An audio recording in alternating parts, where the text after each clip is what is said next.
The C series was initially rumored to be an exclusive to China, but given the success Samsung's experienced in China, they recently bought the C9 Pro to India. I've used the C9 Pro as my primary for a good week, and in this video, let's take a look at how it fared.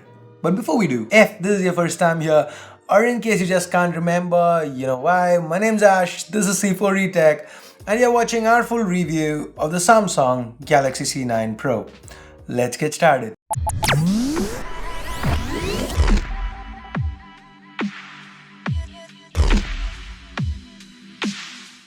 As always, let's begin with the build and design. The C9 Pro sports an all-metal body, is sleek, weighs in at less than 190 grams, and is just 6.9mm thick.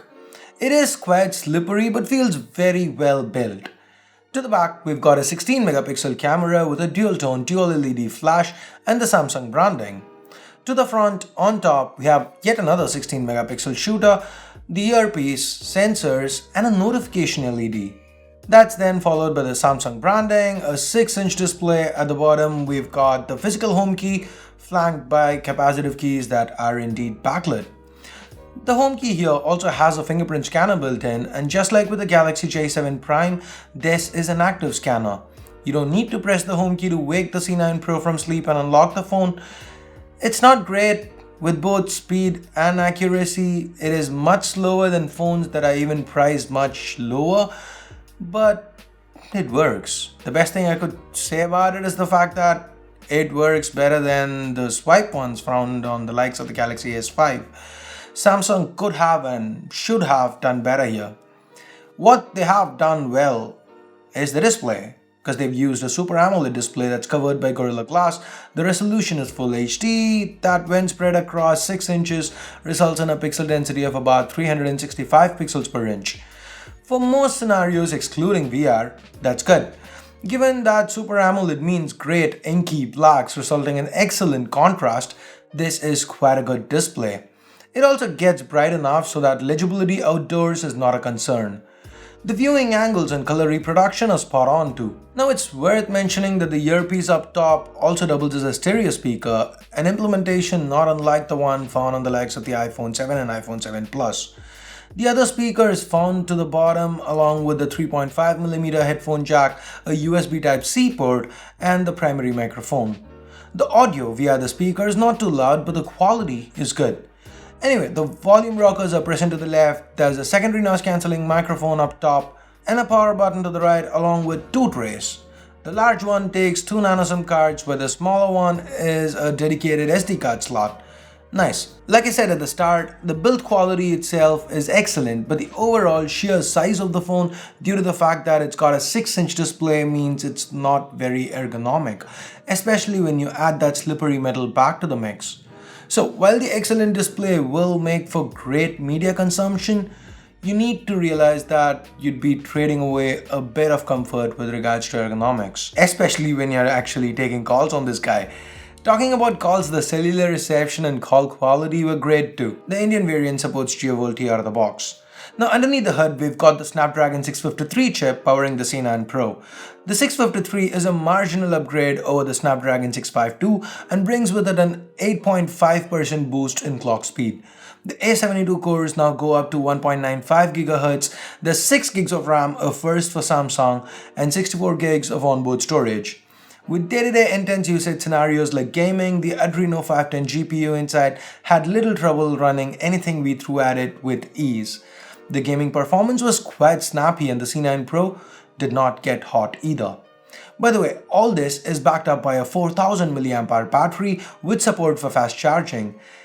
But the battery life was just about acceptable. Now, when you read 4000 mAh, you expect great battery life. That's not the case here with the C9 Pro. It's not bad if you are considering this phone as a regular user expecting to make it through a day on a single charge with moderate usage, then yes, the C9 Pro will deliver. But if you are looking at that spec sheet and going in with expectations of 2-day battery life, then you're going to be disappointed. It is worth noting that the battery life improves by about 10% if you turn off the always on display. Next up, let's talk cameras. The C9 Pro sports a 16 megapixel rear camera with an f1.9 aperture and support for face detection autofocus. Images shot outdoors under good lighting conditions turned out great. There's a good level of detail here, the colors are naturally reproduced, the saturation is not too high, it's all good. Indoors, it's still decent, but under low light, despite the faster than usual f1.9 aperture, the performance dips. It's still quite usable though. Samsung might have been able to get a bit more out of this camera if they'd included an optically stabilized lens, but it's okay, I guess. As far as video goes, the hardware is capable of recording 4K video, but Samsung's disabled it. The max resolution you can shoot at is Full HD and no 60 FPS option either. The detail is average, the lack of optical image stabilization is very visible here, there's quite a bit of over sharpening at play too. The camera is quick to focus though, the transition's quite smooth. The 16 megapixel front camera is great for selfies, lots of detail, average dynamic range, but that's to be expected with most selfie cameras, right? The C9 Pro runs on Android 6 Marshmallow with Samsung's TouchWiz UI on top. Grace UX similar to what we've seen with the Note 7. The menus and icons are fresh, but the regular Samsung features also return. Multi-window to run two apps side by side to be able to multitask better works great. It's useful, especially on this phone, given that this is a huge 6-inch display we are talking about. You can also shrink particular apps, have them float over, or minimize them into chat heads-esque icons and have them float on screen. There is support for a bunch of themes. You can customize how your home screen looks if the stock look is well too stock for your liking. As mentioned earlier, the always-on functionality is present too, unlike with other non-flagships from Samsung. The ambient light sensor, gyroscope, haptic feedback, and even NFC are all present here.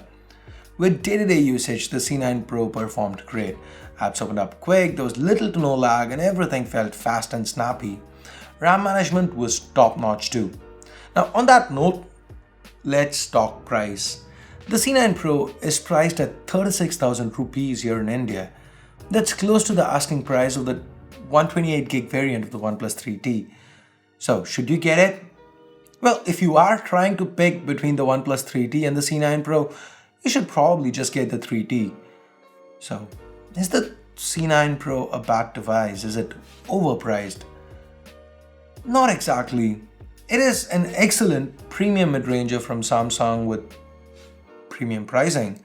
If you want a large screen Samsung phone at this price point, I definitely recommend it. See guys, generally in the mid-range from Samsung, there are certain compromises that are not really because of price, but rather because Samsung wants to demarcate between lines. And that hasn't happened here with the C9 Pro. For the first time in a while, Samsung's not really compromised on the hardware or disabled things just for the heck of it. So if brand value is important to you, if the name Samsung is important to you, or if you feel Samsung offers better service, Samsung's overall quality is better, or for any reason you want a Samsung phone, then sure, pick the C9 Pro up. Barring the fact that it's got a mid-range chip inside, it is quite a good phone. Hell, I'll make it easier for you to pick one up. I'll have a direct link in the description below. Use that, helps the channel out. But if you are willing to look past the branding, then phones like the OnePlus 3T will definitely offer you much better bang for your buck. So that's it for my 2 cents on the Galaxy C9 Pro. Do you agree with what I've had to say in this video? Do you disagree? Again, you know where to go, the comment section, let me know what you think. So that's it.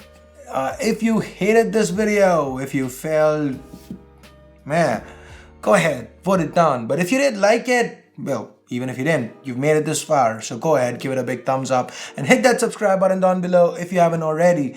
So if you have already subscribed, do this to make sure you get notified every time a new video goes live on C4eTech. And that's it for now. Thanks a lot for watching. Till next time, this is Ash here from C4eTech signing off. You guys have a great day. Bye-bye now.